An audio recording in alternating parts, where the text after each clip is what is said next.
I have the pleasure of welcoming to the show West Indies Test captain Jason Holder, all the way from Barbados. Jason, thank you very much for joining us this morning. Thanks for having me. Life during the pandemic, how difficult is it? Yeah, it's been obviously something that none of us are accustomed to, and it has been difficult. It's presented its challenges. Pretty much for me, it's just been a fact that I've not been confined to one space for so long ever in my life. I don't think anybody else can relate to a similar situation. But look, it is what it is. We've just got to play the waiting game and make sure that we're all safe and we can pass this time. You know, if it wasn't for the pandemic, you'd be right now you'd be preparing for that England Test series. There's still no confirmation as yet, at least that we know of, whether the England series would go on. Have you heard anything as Test captain?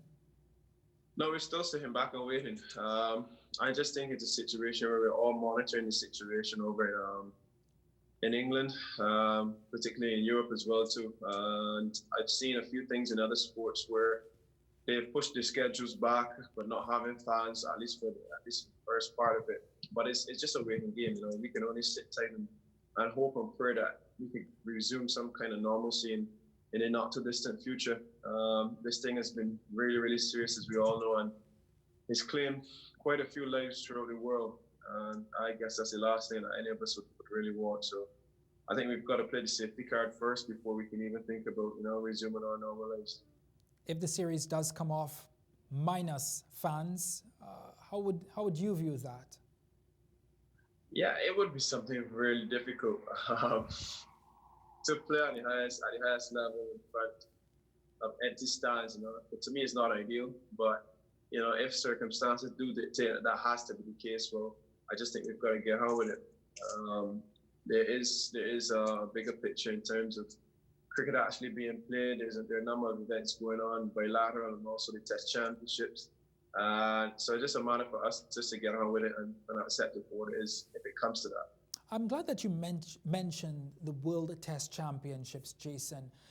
The World Test Championships was brought on really to sort of save Test cricket. But there are many reservations from many different people, including Michael Holding, who was on this show. There are many reservations about the fairness of the World Test Championships. What do you make of it as a captain of one of the smaller nations in world cricket?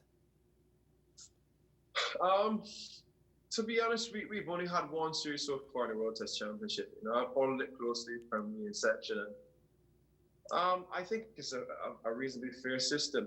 I don't think it's a system where it could disadvantage one particular team or the other.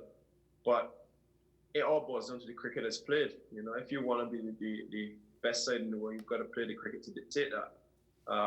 The system is set up in a way where it doesn't matter the amount of games played within a series, but I think there's only 120 points maximum that can be gained from each series. So it's then divided by the amount of games you played. So it doesn't disadvantage a team. The only thing that I would probably say is that teams who can afford to have more games in the series would obviously get that more exposure. Maybe their players would get, obviously get that exposure and time in the middle.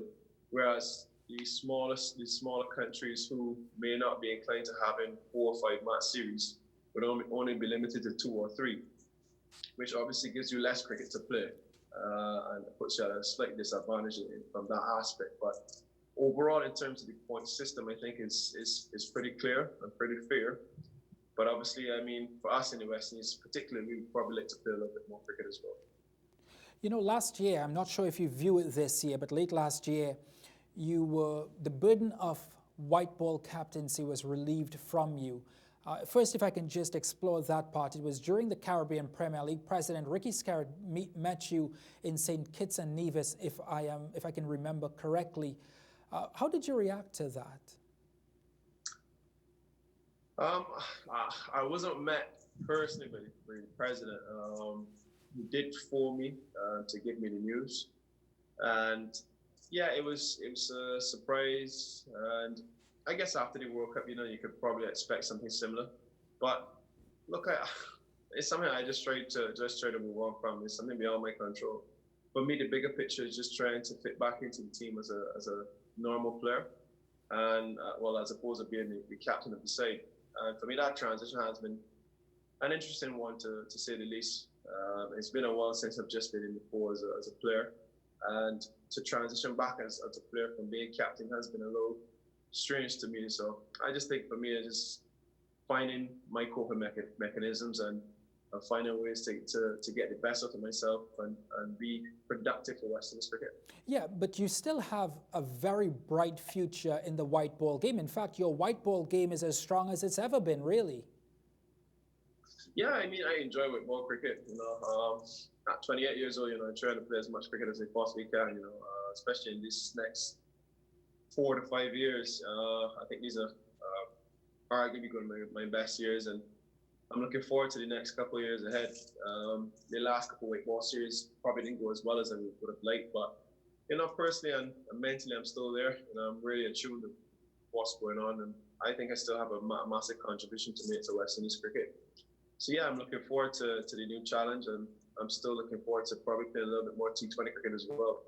But obviously with the CPL as well, that would give us some more opportunities to get some performances in before the World Cup. Hopefully, if everything comes together as planned. But Jason, there is a little bit of a silver lining in not being white ball captain anymore. It gives you a chance to really focus on this test team. You have a pretty young test team. And this test team has not been doing consistently well for a period of time. So it gives you the opportunity to really focus on this test team. As captain of this test team, what is your vision for it? What are your plans for it? Especially during this pandemic, I'm sure that you're spending many hours behind the drawing board, as they would say. Well, firstly, I'll probably disagree in a little sense where I think the test team has done remarkably over the last 2 to 3 years. Well, probably remarkably is a little bit of a stretch. I think we've done a fair effort. We've had a fair effort in terms of test cricket. We've won a lot more test matches than we've ever won in a long time. We've won a lot more series. Yes, the overall consistency is not there, but I think we're definitely headed in the right direction. In terms of my focus on me personally as a player, being captain for me, I think drives me a little bit more because I'm that much more switched on all the time. And I guess that's one of the things that I'm trying to work on now in terms of my transition back into a normal player. But I love the leadership role. The leadership role is one where for me it makes me focus, and it drives me in a way where my performances definitely have to lead by example, and I just definitely have to portray or preach what I preach what I practice. Practice what I preach. Practice what you preach. But yeah, you're right. It's just for me. It's just a situation where, look, the situation is what it is.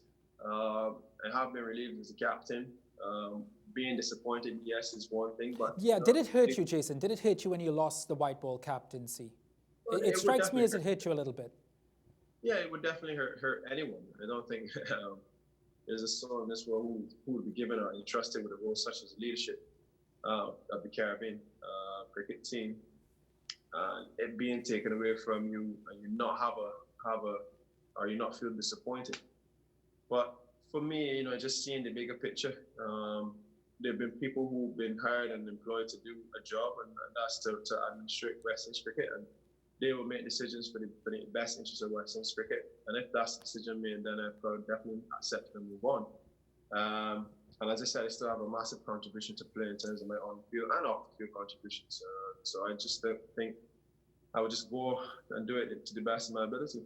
You were thrusted into this role of a very senior role as West Indies captain at a very young age. I'm not just asking you this question for your time as a player. How did that captaincy of West Indies cricket change your life? Well, it's done a lot for me. To me, it's made me mature a lot quicker. I think it's built my character up a lot in a way where I could never imagine it to be. Especially now, this age and so soon. I always said that before I was captain, as probably a boy, and taking the captaincy made me into a man. And I've loved every single moment of it. I've loved every single moment of representing West Indies. And, I still think I've got a long way to go. So I think the future is very, very bright. And I look forward to putting in some very good performances for West Indies over the next couple of years. Your sole focus now is that test team, Jason. You know, you've been molding it for the last couple of years. As you said, perhaps not remarkable is the word, but it has shown some signs of growth, more growth than we've seen perhaps for the last 10, 15 years. Ideally, where would you like to leave this test team when you end your test career? Well, first, I think my sole focus is West Indies cricket. I just want to make that very clear.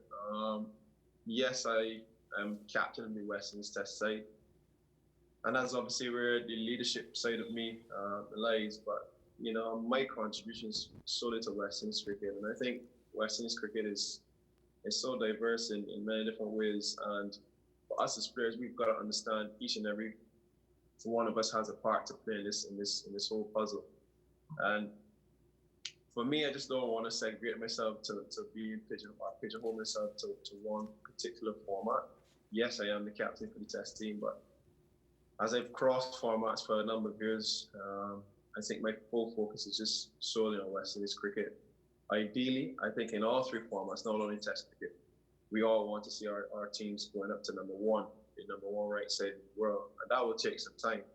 I just think for us, we've just got to narrow in and just be a little bit more detailed and precise as to how we go about achieving these goals and sticking to it. I think we've got to hold one another accountable when we don't meet certain targets and find ways to make the entire system better. I think when we make that entire system better, then we will reap those rewards that we're looking for. This isn't the first time that I've heard you preach that West Indies first policy, and I've now begun to believe that it's not just a public relations stunt from the West Indies test captain, but it is your personality of West Indies first always. And as I said, I've heard you say this down the years. Jason, what is it like being so committed to West Indies cricket when others before you, in many ways, were not only selfish, but also went out there and used cricket, abandoned West Indies cricket at a point in time when you stayed? Look, for me, my situation is always different to other people. I can't speak for other people firstly, but for me, when I was growing up, the only thing was West Indies cricket. There were no T20 leagues. There was only county cricket. So my main focus was to play county cricket, play for West Indies as well. And, fortunately for me, I've been able to achieve both of those goals. Funny enough, with the advent of T20 cricket, I've also played in a few leagues around the world. But I think it all starts with West Indies cricket, and whenever the opportunity presents itself for me to go and play in other leagues, then I would definitely go. Has it ever frustrated you as West Indies captain, even when you were white ball captain, that some of your colleagues chose franchise leagues around the world while you just remained steadfast that it was all about the West Indies?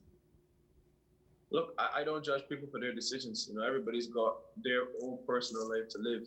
I don't know the situation of any of those players deep enough to sit and judge anyone.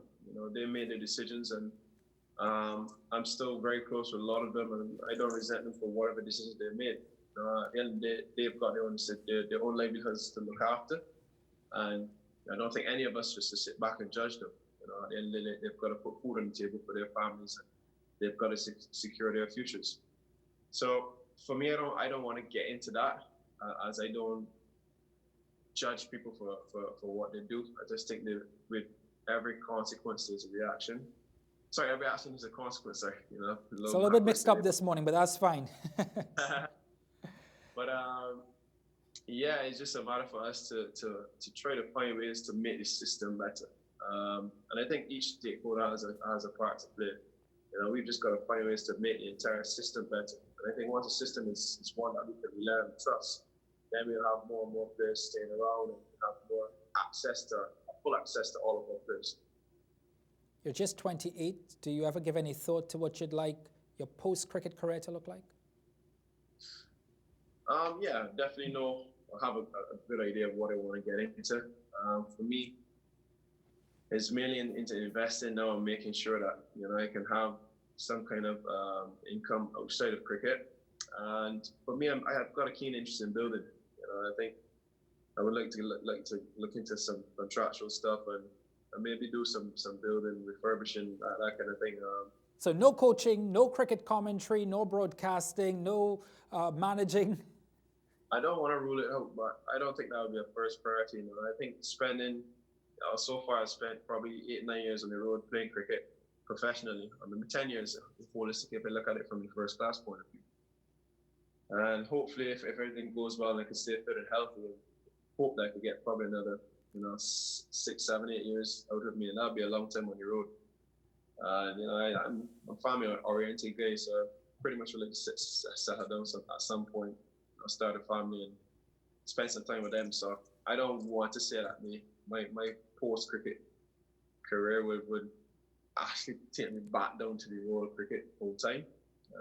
What I would say is that I would be more inclined to pick and choose, certain things that I would like to be a part of as opposed to being a part of cricket full time.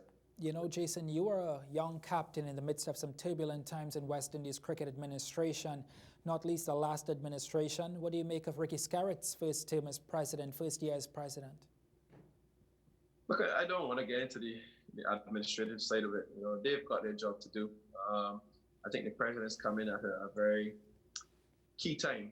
I think him and his team are doing an outstanding job in trying to get, things in order the way they see fit.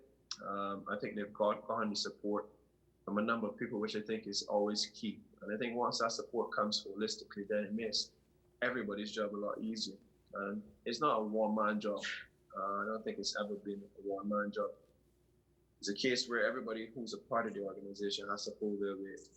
I think once we all think of it from that aspect, then as a group, we could definitely reap the rewards and touch the goals and achieve the goals that we set up. Jason Holder, you've always been a West Indies first man. Perhaps one day we'll call you Cricket West Indies president. But thank you very much for this interview. Please stay safe in Barbados. We really appreciate your time. Thank you. Thank you very much, Jason.